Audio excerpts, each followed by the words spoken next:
आज न्यूज सुनी सोनम की।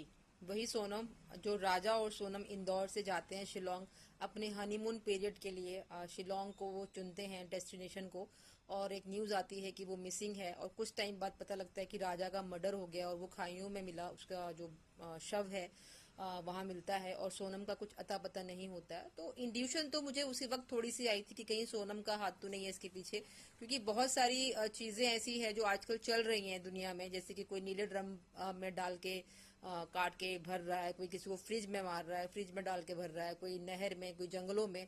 तो ऐसी इंड्यूशन थी, बट वेट था कि पता नहीं क्या खबर है क्या नहीं है। और अभी जो डीजीपी है मेघालय का शिलोंग का, उन्होंने बोला कि उन्होंने सोनम को अरेस्ट कर लिया है 4 लोगों के साथ, क्योंकि सोनम का ही हाथ था अपने हस्बैंड को मरवाने के पीछे।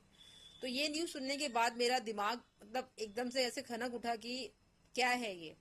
न्यूज सुनने को आती है ये हो रहा है वो हो रहा है, पर इस पर इतना मुझे था नहीं कि ऐसा हो सकता है, क्योंकि कहीं ना कहीं दिल में एक उम्मीद थी कि बेचारा न्यूली मैरिड कपल है, वो घूमने गया है शिलोंग अपनी चॉइस से, अपनी पसंद की डेस्टिनेशन पर अपनी मर्जी से, और कुछ टाइम बाद पता लगता है कि बीवी ने पति को मरवा दिया। क्यों? आप सोचिए ना कि राजा के जो फैमिली है उस पर क्या बीत रही होगी, जो भी वेट कर रहा था कि उसका जो लो बेटा तो मर गया, बहू का कुछ पता नहीं चल रहा है कहाँ पे है। लड़की के पेरेंट्स फोटो उल्टी टांग कर घर के बाहर टोट के कर रहे हैं कि बेटी वापिस आ जाए, और पता लग रहा है कि बेटी ने ही सारा कांड किया है। आप देखिए ना इसके पीछे इंटेंशन उसकी क्या है, ये वो ही जाने, या ये काम पुलिस का है पता करने का। पर लेकिन कुछ भी इंटेंशन है, किसी की जान लेने से बड़ी इंटेंशन तो नहीं हो सकती। अगर शादी नहीं करनी थी मना कर देती, शादी नहीं करनी है, 2025 चल रहा है, यहाँ पे लड़कियां आई हुई बारात को वापस लौटा देती हैं, तो तुम शादी से मना नहीं कर सकती थी अगर नहीं करनी थी। किसी की जान लेने का हक किसने दिया तुमको? उनके पेरेंट्स पर क्या बीत रही होगी जब वो फोटो देखते होंगे अपने बच्चे की माला टंगी हुई कि बेटा उनका नहीं रहा। किसके साथ भेजा था? बीबी के साथ, जो जीवन साथी होता है, जिसके साथ जिंदगी भर जीने मरने की कस्में खाई होती है, साथ फेरे लिए होते हैं, वही उसकी जान ले रही है। ऐसा क्या तुम्हारा इंटेंशन था? ऐसा क्या स्वार्थ था? ये कलयुग है, स्वार्थ युग है, क्या है जहाँ पे बीवी पति को, पति बीवी को मरवा रहा है? किसके साथ रहेंगे आप? किसके भरोसे आप जिएंगे जिंदगी? किस पर भरोसा करेंगे?